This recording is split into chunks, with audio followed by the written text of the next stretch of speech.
NightMerica is an independently produced podcast. If you like what we're doing, please consider supporting us at patreon.com/NightMerica. And please tell your friends about us.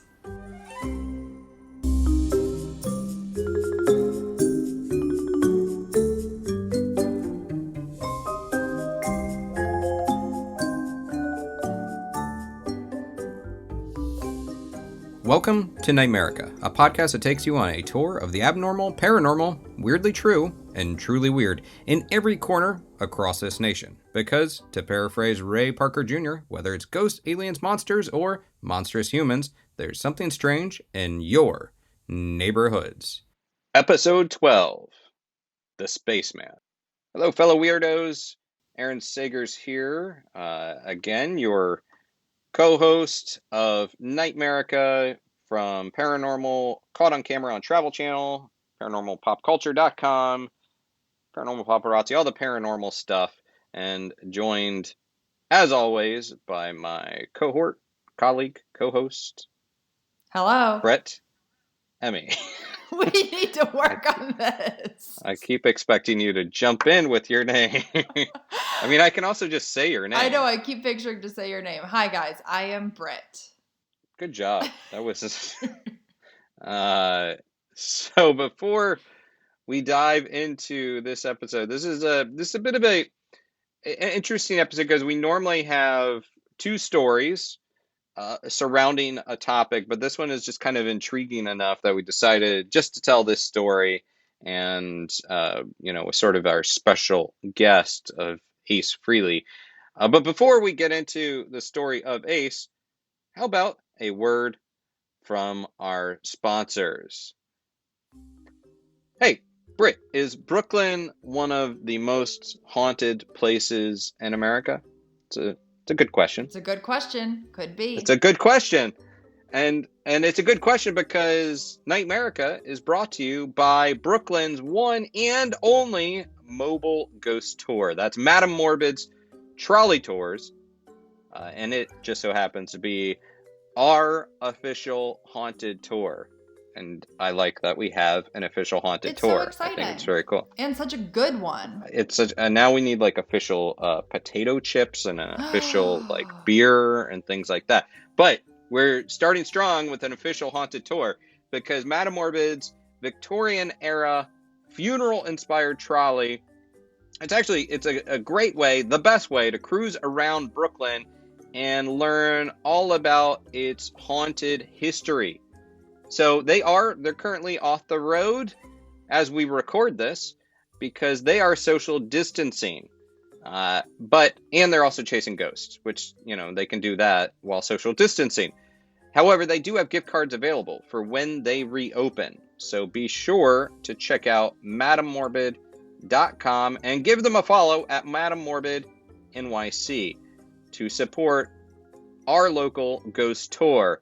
And if you are hearing this after quarantine, after the pandemic passes, then, hey, you don't have to wait. You can just go check out the tour right now. Mm-hmm. So, and Britt, they want us to know that the answer is yes, Brooklyn is haunted. So that's Madame Morbid's Trolley Tours. So, Ace Frehley. Ace Frehley he's known as Space Ace. He's the Spaceman. From the band Kiss. I don't know. Are you a big Kiss fan, Britt? I mean, who can say they don't like Kiss? You know what I mean? Like it's fun to listen to, especially like in the summer. I feel like it's just good, kind of fun tunes. I'm not like I'm an Ace Frehley fan. I like Kiss a lot. But I'm definitely more of an Ace Frehley fan, probably because New York Groove is, even before I lived in New York City, New York Groove was one of my favorite songs. It's just like such a great anthem to the city. And Ace's solo career was really notable. His was, especially he did his solo album after departing Kiss was just really great, and also I think the best selling out of all the Kiss solo albums, if memory serves. But it's interesting. Like, in my career as a journalist, I've had the opportunity to talk to a lot of different people along the way, and Ace was one of those people. Something it's like 11 years ago. It was a long time ago. That's a long time I ago. It was a long time ago, and I was on a story on assignment. I was interviewing Ace Frehley about his album Anomaly, and it was his first studio record in like 20 years, since 1989's Trouble Walkin'. And Oh my God, that was the year I was born. the year that Trouble Walkin' came out. So two notable It's a things. big It year. was a big It year. was a big year. This was at the Gibson Guitar offices in New York City, which in of itself is just a really wild Hmm, place to go conduct an interview. And that's cool. like, I don't know what you think. What do you think of like when you imagine like going in to interview a rock star, a rock icon? What would you expect? I would be so nervous. I would be so nervous because, especially Ace Frehley, like, he's just cool. I You know? I I wasn't would be I intimidated. wasn't nervous, but visually, what I expected is exactly what I got. I went into this studio, and this guitarist is, the lights are very dim.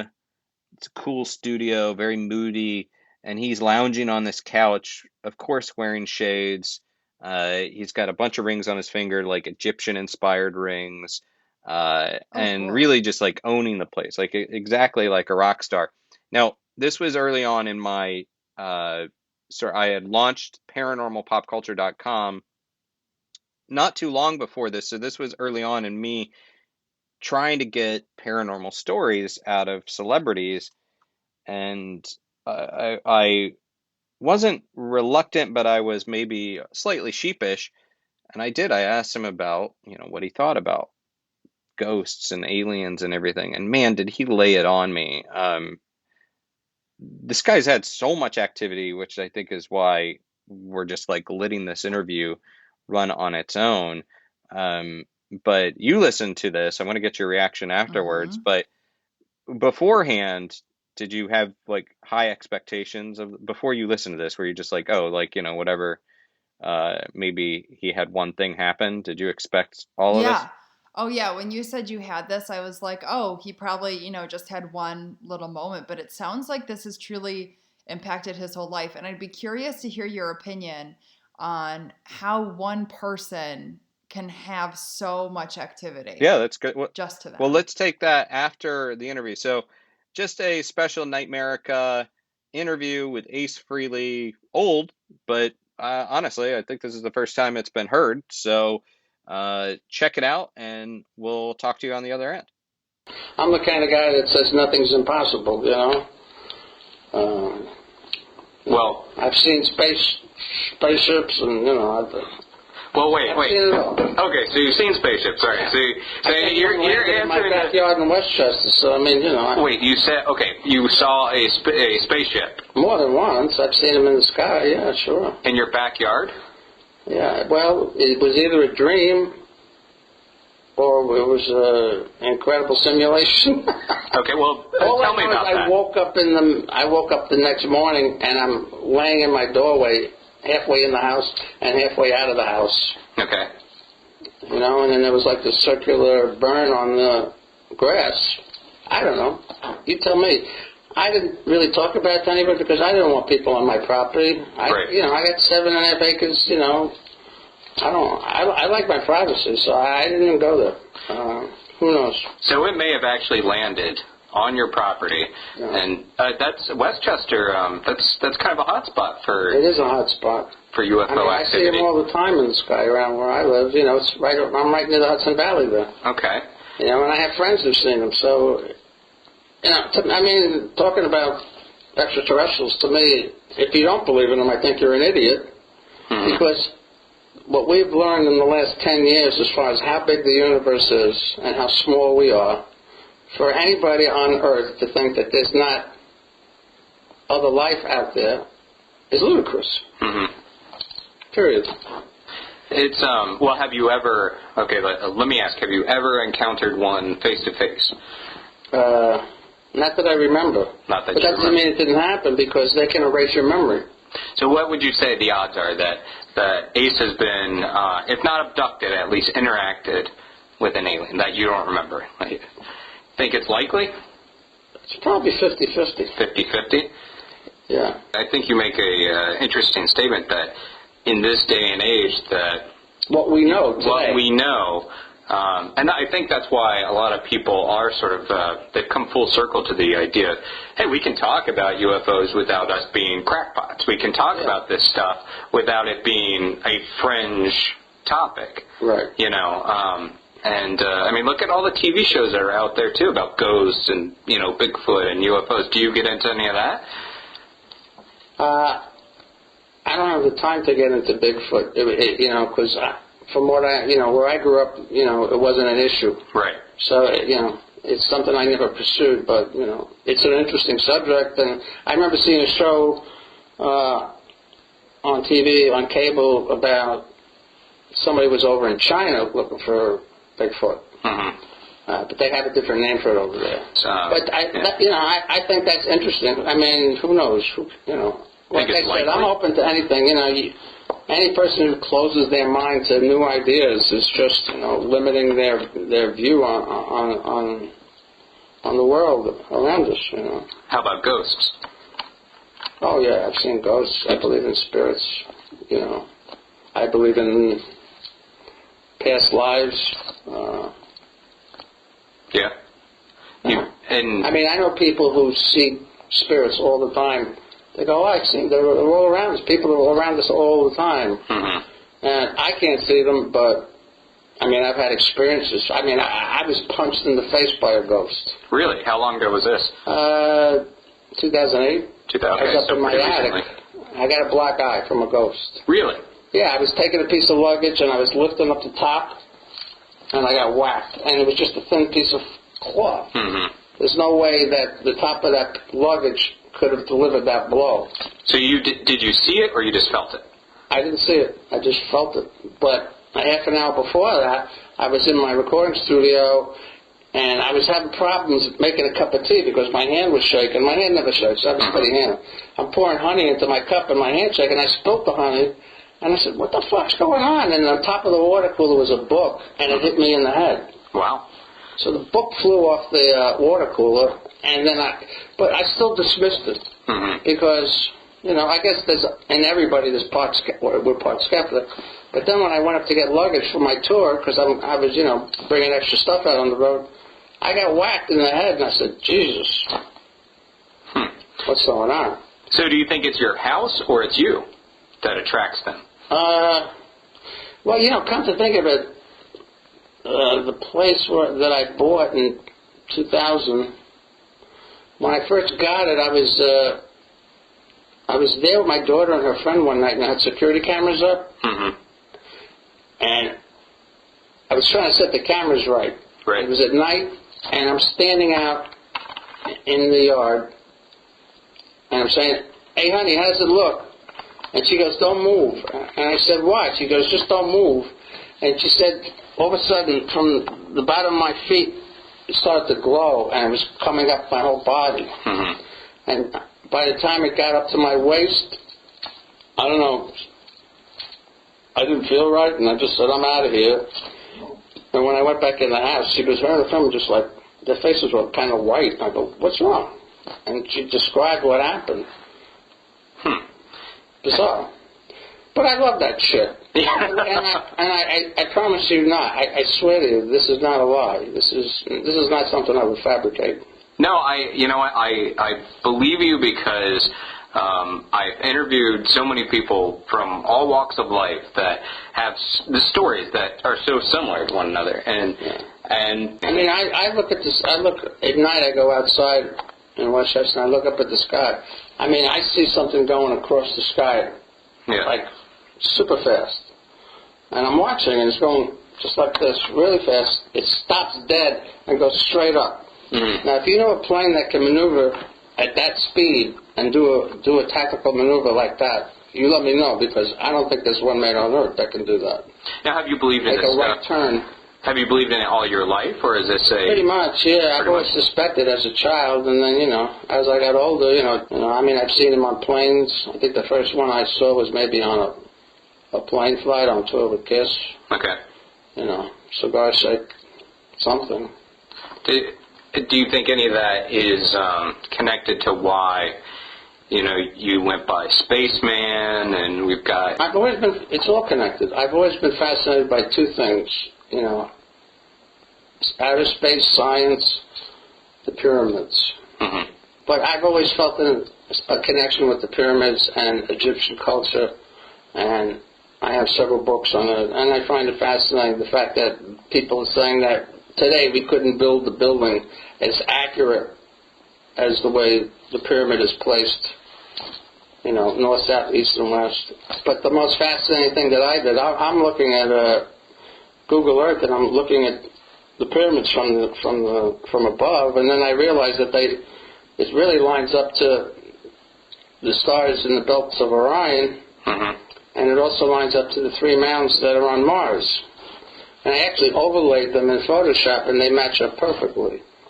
So, that makes me believe that maybe, we used to live on Mars, and maybe we migrated when Mars became inhabitable to the Earth. I mean, who knows what happened? I don't want to speculate, but I don't want to not speculate either. Right. So, still wild. Wild. Even though I like crazy, even listening to it, and I feel like I sound young in that clip too. Well, it was 11 my years young little ago. voice. How old were you? I was. What? I don't know. No, I was definitely in my 30s, I think. So he starts out by saying maybe a spacecraft landed in his backyard because there were scorch marks. He thinks it's 50-50 chance that he's encountered an alien face to face because they can erase their memory. Always was seeing things in the sky. First one that he saw, supposed UFO, was cigar shaped, which is a classic shape for possible UFOs, in a flight with his Kiss band members on tour, which is just wild in of itself. And then supposedly punched by a ghost, and also some sort of energy or ghost was overtaking him that his daughter saw by security camera footage. Do you believe it? I mean, you don't know him, I guess. I don't know him, but did it sound like a guy that was all in on this? It did. I'm absolutely sure about the circular burn on the grass that he references. I feel like that's got to be real. Did he say what year? I don't feel like I heard a year that happened, but I'd be curious to see, because like in that area there are like so many other reported sightings, especially in the 80s. So if it's then, I feel like that's got to be accurate. It wasn't in the 80s when he had that experience. I think it is. Okay. I think it was only like 2008. However, Okay. Westchester, that area, has long been considered a hot spot, or at least a very warm spot of possible activity and definitely of sightings. And I mean, even John Lennon, that we're talking about, I think the 70s. Even John Lennon reported seeing UFOs flying, alongside the East River, I believe, in New York City. So the area itself is, attracts a lot of attention. So, yeah, I mean, it's pretty wild stuff. I mean, the fact that he said that this has influenced his music career, and he even told me that he believed he got downloads like from other, transmitted straight to his brain that allowed him to write music and things like that. And that kind of falls in line with a lot of supposed contactee stories, that they're getting like information transmitted straight to their brain. And Ace, I think this is still the case. Like Ace never learned how to read music. but is considered one of the great guitarists. So who knows? Maybe he was getting those skills from some sort of alien transmission. Yeah. Yeah, he could have been. I also was really intrigued when he talked about the speed at which, I think it's the cigar shaped item, the speed at which it flies. Because, like, to tie back to the sports episode we did, where you talk about the speed at which, like, those UFOs fly, that's not something that a regular aircraft or, a regular human made thing can do. They can't travel at speed that insanely fast, or at least Yeah, that we know well, of. and those were ones that he had seen above Westchester, and the skies above Westchester as well, because I think he even says like you can see it shift direction fairly Mm-hmm. radically. So yeah, I mean the thing is that there are people that have one experience and that's it, and maybe that's interesting. Some that have multiple, encounters. It is interesting that he's had so many. It's not unheard of. I mean, I hear of people that seem to have layers of activity, and it's almost like something about them is drawing it in, or they're tuned into something, possibly. There's also the likelihood that they're making it all up, but Mm-hmm. I didn't get that impression from him, almost because he's just being so casual, but then has the story to back it up. I mean, you know, I've interviewed a lot of people about their experiences, and there's little things that kind of trigger me that makes me think, well, okay, they're just making this up as they go along. Uh, he could be misinterpreting something, but I don't think he's making it up. Um, and certainly, like the burns on the grass Yeah. are interesting. Um, What's your opinion on the black eye from the ghost? um, it's one of those things that I'm like, are you sure you didn't just hit yourself in the face with the suitcase? Yeah. Uh, but he does say that he takes that into account. And here's the thing is if I hit my head on the cabinet door and I'm either going to say I'm an idiot and tell other people about it. It's sort of like ghost is not the explanation you jump to. You True. probably would True, say true. I'm a klutz or like, or whatever, or maybe you blame it on someone else. But blaming it on a ghost is sort of an odd explanation, Mm-hmm. odd entity to play the blame game with. So why go there if you didn't actually think that was what was going on? He could have just misinterpreted it. You weren't Very buying true. it. You weren't buying that. You weren't buying I the. don't think I was necessarily buying it. When you said, like, oh, are you sure you weren't just hit in the face with a suitcase? Like, that's kind of what I thought too. But I mean, him saying he accounted for that, I don't know. Who knows? Who But knows? the final bit there that I found just hilarious is him saying, like, yeah, but Bigfoot, I don't concern myself with Bigfoot so much. I It's know, I just was not. wondering if you got really offended by that. No, I didn't get offended by it. I just found it so funny. It's like aliens, yeah, aliens, definitely. Ghosts, totally, yeah. He even talks about ancient aliens and things like that. He talked about that with me, and the pyramids and alien downloads. But then just to be like, yeah, but can't be bothered with Bigfoot. I'm too busy for that, you know. So I found that amusing. So Yeah. it's definitely a different side of Ace Frehley. So yeah.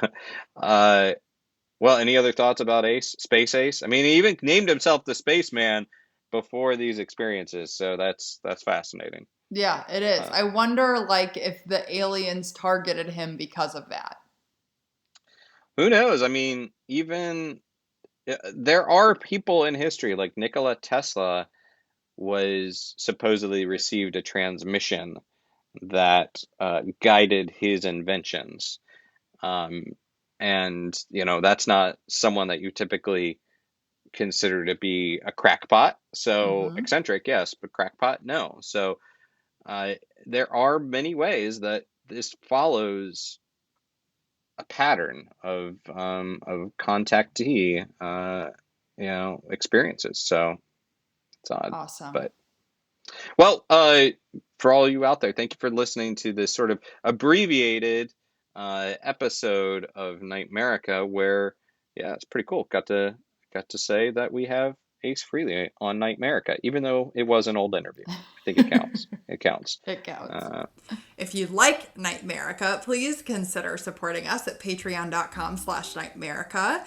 And consider leaving us a review on Apple Podcasts. Give us a follow on social media and share this with your friends. And if you'd like to share your paranormal stories, or even seek paranormal advice, which is for entertainment purposes only, email nightmericashow@gmail.com.